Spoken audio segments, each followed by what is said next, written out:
1 June 2024 তারিখ হতে বয়স হতে হবে আপনার 18 থেকে 32 বছর। নাম হচ্ছে অফিস সহায়ক।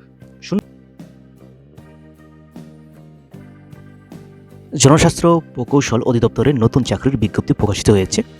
এখানে পদ নাম্বার দেখতে পাচ্ছেন, একটি পদ রয়েছে। এখানে পদের নাম হচ্ছে অফিস সহায়ক। শূন্য পদের সংখ্যা হচ্ছে 280, মানে 280টা পদ রয়েছে।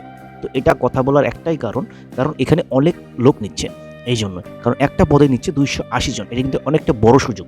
গ্রেড 20 যারা এসএসসি পাস রয়েছেন তারা আবেদন করতে পারবেন। আর এখানে আপনার বয়স হতে হবে 18 থেকে 32 বছর। এটা মাথায় রাখতে হবে। এছাড়াও আবেদনের নিয়ম কি সেটা আমরা বলে দিচ্ছি।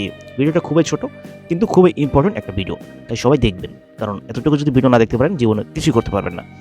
তো যাই হোক, বয়স সীমা 18 থেকে 32 বছর পর্যন্ত আবেদন করতে পারেন। বেতন স্কেল ধরা হয়েছে 8,250 থেকে 20,010 টাকা। পদের নাম অফিস সহায়ক। আবারও বলি, এটা কিন্তু খুবই গুরুত্বপূর্ণ। জনস্বাস্থ্য প্রকৌশল অধিদপ্তরে বিজ্ঞপ্তিটা প্রকাশ করা হয়েছে। আবেদনের নিয়মাবলী একটু শুনে নিন, কাজে আসবে। 1 জুন 2024 তারিখ হতে বয়স হতে হবে আপনার 18 থেকে 32 বছর। এছাড়াও আরও একটা গুরুত্বপূর্ণ একটা বিষয়, যারা কিন্তু আগে আবেদন করেছেন, এই 28/1/2025 তারিখ এর মাধ্যমে প্রকাশিত নিয়োগ বিজ্ঞপ্তির বিপরীতভাবে যদি আপনারা অফিস সহায়ক পদে যারা আবেদন করেছেন তাদের ক্ষেত্রে ওই বিজ্ঞপ্তিতে উল্লেখিত বয়সসীমা প্রযোজ্য হবে এবং তাদেরকে আবেদন করার প্রয়োজন নেই। এবং যারা নতুন রয়েছেন তারা আবেদন করতে পারেন। এখানে আবেদনের নিয়ম রয়েছে, যে টেলিটকের লিঙ্ক রয়েছে, এখানে গিয়ে আবেদন করতে পারেন।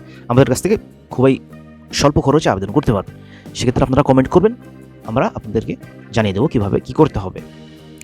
আর এখানে দেওয়াই আছে কী সমস্ত কিছু নিয়মগুলো। আপনি যদি একা পারেন ভালো, কম্পিউটার দোকানে যাওয়ার দরকার নেই, তার জন্য আমি রয়েছি।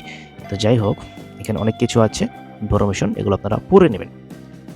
এই ছিল আজকের ভিডিওটি, আপনার মনোযোগ সহকারে দেখবেন। আর এটার আবেদনটা শুরু হচ্ছে, দেখতে পাচ্ছেন এখানে আবেদনের শুরুর তারিখ হচ্ছে 10 জুন 2026, আর আবেদনটা শেষ হবে 8 জুলাই 2026 তারিখ বিকাল 4টা পর্যন্ত।